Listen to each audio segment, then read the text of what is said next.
Bonjour à tous, parlons peu mais parlons bien. Comment ils vont? Alors faut que je fasse gaffe parce que apparemment quand je gueule ça énerve certains. Donc maintenant j'ai décidé de faire un autre truc, c'est de gueuler mais en petit caractère. Genre au lieu de faire je vais faire Le sujet de cette vidéo, déjà bonjour, nouvel angle de caméra. Alors je l'avais mais j'avais la flemme de le remonter en vrai parce que vas-y, traiter les images 360 c'est un peu relou. On va parler un petit peu de ma moto parce que je voulais jamais vraiment présenter. Ma moto c'est une CF Moto CLX 700 version héritage. Donc elle existe en 3 modèles, vous le savez, sport, adventure, héritage, bref, blablabla. Ça fait 10 000 bornes que je l'ai. C'est un petit, tu sais, le wouh confetti là. Parce qu'elle marche déjà vachement bien. Elle marche très bien. Alors il y a eu un défaut apparemment de construction à la base sur le BCM, mais bon, ça t'y peut rien, hein, c'est pas la faute de la moto. En soi, le moteur, il roule comme dans les années 40, que c'est un bon exemple, chiap. Voilà, donc je voulais vous faire mon petit retour après 10 000 bornes sur cette moto, parce que peut-être qu'il y en a parmi vous qui sont intéressés pour l'achat de cette moto. Donc voilà, peut-être que cette vidéo pourra vous aider, peut-être pas. Ah, bah oui madame, 10 000 bornes dessus, c'est un régal. Dans le sens où c'est une position roadster, donc t'es très droit dessus, t'es pas penché comme sur une sportive. Donc en daily, hyper agréable. Je la conduis de manière quotidienne avec un gros sac à dos. Et ça se passe toujours très bien. En interfile, bon alors là c'est un interfile super large, mais elle se débrouille comme une petite championne. Elle fait un joli bruit de scrambler. Pop, pop, pop, pop, pop, pop, pop. Et les petites particularités qui moi me font kiffer, hein. Elle a une gueule fantastique. Alors c'est un scrambler, donc automatiquement, bon bah elle est belle, hein, j'y peux rien, c'est mon kiff, ça c'est subjectif. Ce que j'aimais pas, c'était les rétros d'origine, voilà, qui étaient là. Là et là, pareil, mais je les étège parce que j'aime pas les... De toute façon, j'aime pas les rétros quand ils sont pas en bout de guidon. Quel que soit le modèle, si c'est pas en bout de guidon, moi j'aime pas. Donc les rétros jour 1, je les étège. Et la moto, elle a carrément une meilleure gueule comme ça. Ça c'est subjectif, tu fais ce que tu veux. Au niveau performance moteur, c'est une moto...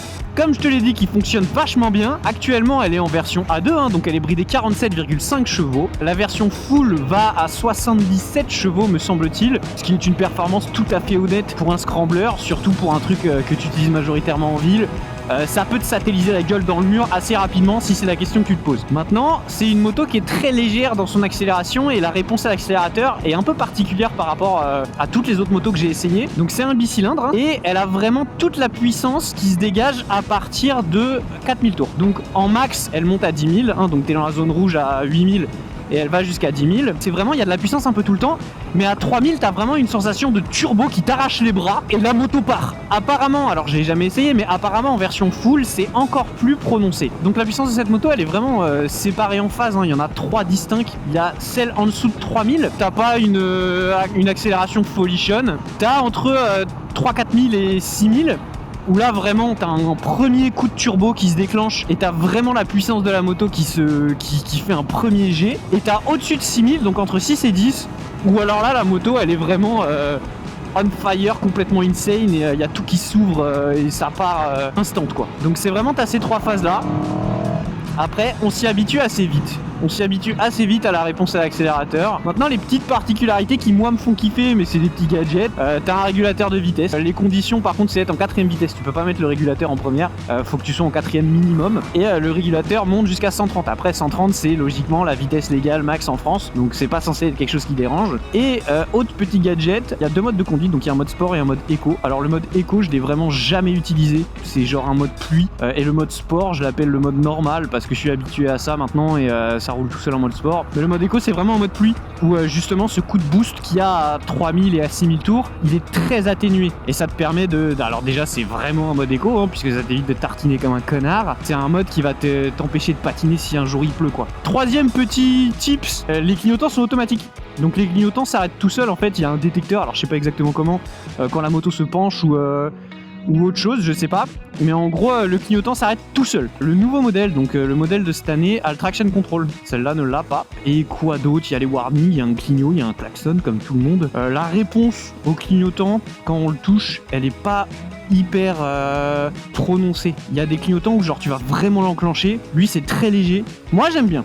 La sensation du clignotant, je sais qu'elle a été beaucoup reprochée à cette moto. Moi, je l'aime bien. Alors, il y a une prise USB sous la selle qui est directement d'origine, donc tu peux tirer un câble et venir brancher ton chargeur, ton téléphone pardon. Au niveau de la consommation, top, je fais environ 200 km sur un plein et je sais que je peux encore en faire un peu. Voilà, je crois que l'autonomie c'est 230, un truc dans le genre. Moi généralement je fais 200 histoire de pas terminer sur la réserve et de pas que le moteur il tape pas dans les fonds d'essence qu'il y a quoi.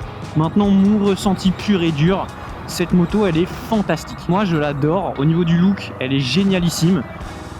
Au niveau du permis, bon bah là elle est en 47 chevaux, hein. Si je pouvais la débrider, je le ferais de grand plaisir. Je la débriderais et je pense que je la regarderais pendant encore quelques années, facilement. Mais ce n'est pas quelque chose que je vais faire, non pas parce que je n'aime pas cette moto, mais parce que je trouve la concession qui s'occupe de cette moto, donc la concession CF Moto en bas de chez moi, extrêmement désagréable. Et c'est la seule raison qui va faire que je ne vais pas débrider cette moto et la garder et que je vais changer de marque à la fin, je pense. Tout simplement parce que cette moto est en garantie 5 ans. Je passe par le réseau CF Moto pour m'occuper de la garantie. J'ai pas trop envie de rester chez eux, j'ai pas envie de leur filer mon pognon déjà. Franchement, vraiment agréable à conduire, la position elle est droite. J'ai déjà tapé des road trips de genre...